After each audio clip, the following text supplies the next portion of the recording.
Hello mga ka-good vibes! Eto na nga yung mga ganap sa birthday celebration ni Kuya Uno.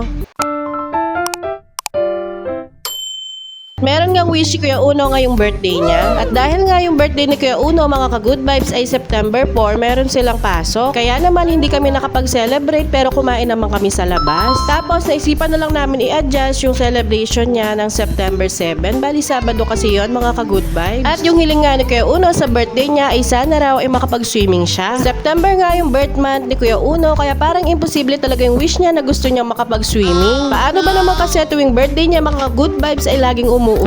At ayun na nga yung wish ni Kuya Uno, kaya naman agad-agad kami naghanap ni Mr. ng resort kung saan pwede kami mag-overnight. In-adjust na nga lang namin yung araw ng weekends para lahat kami pwede. Kasama lang namin yung parents ko at yung mga kapatid ko. Yes, this is the day. Papunta na nga kami sa resort na pupuntahan namin. Ang kaso lang, naipit kami sa traffic. Grabe mga ka-good vibes, halos 30 minutes kami naghintay dyan pero hindi talaga gumagalaw yung traffic. Kaya naman kahit medyo malayong ruta ay nag-iba na lang kami ng daan ni Mr. para mas madali kaming makapunta. Dahil nga late na rin kami mga ka-good vibes. Pagkatapos nga ng lahat ay eto na nga, nakarating na tayo sa ating destinasyon. Ayan, at malapit na nga tayo sa gate ng mismong resort. Dito nga pala yan sa DXB Family Resort. Ayan na nga si Kuya at pinabuksan na tayo ng gate. Alam niyo ba mga ka-good vibes, nung nakita ko nga yung resort na to, sa pictures pa lang ay nagandahan na ako sa ambience. Pagpasok nga natin ay hindi tayo nagkamali dahil malinis at maganda nga yung resort. Tamang-tama talaga pang family. Sobrang saya na excite na nga dyan si Kuya Uno. Pagdating namin ay gusto na nga niya mag-swimming. Ayan naman sila Daddy at si Mahal, nag-aayos na sila ng mga gamit na dala-dala namin. O diba mga ka-good vibes, one day lang kami pero ang dami namin dala. Ayan, at binuksan na nga ni Daddy yung videoke. At ito na nga yung mga dala naming cake and foods na handa ni Kuya Uno. Salamat Mami and Daddy sa cakes at pa-foods ni Kuya Uno. Habang nag-aayos nga kami ay hindi nakatiis si Kuya Uno at nag-swimming na siya. Enjoy na ang ating birthday boy. Noong naiayos na nga yung mga gamit ay nagpahinga na nga muna kami. Kanya-kanyang hanap na nga ng number sa videoke. Ayan na nga si Mr. at mukhang may balak siyang kumanta.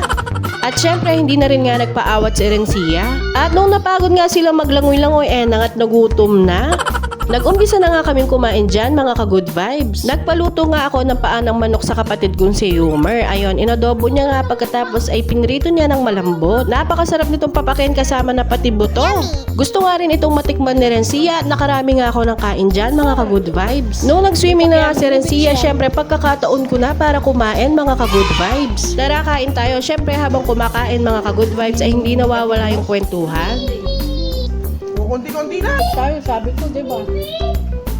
Ayan na nga at kumakain na rin si Rencia. Pinapakain pala siya ng chai type niyan, tita.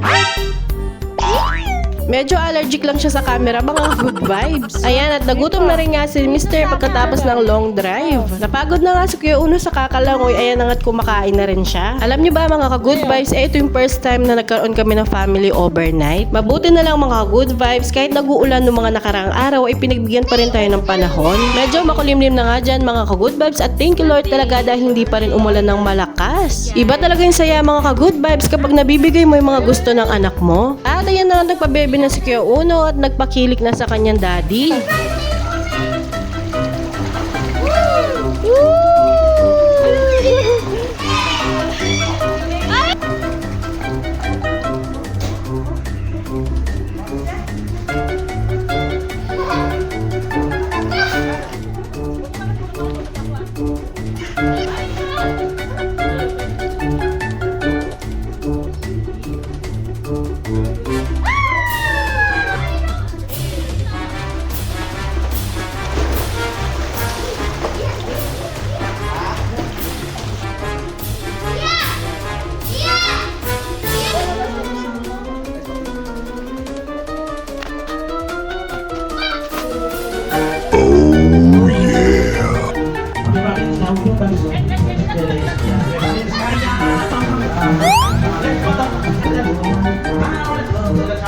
Mas maganda pala yung ambience paggabi mga ka-good vibes. Kahit malamig yung swimming pool ay go tayo dyan. Sobrang na-enjoy nga namin yung night swimming.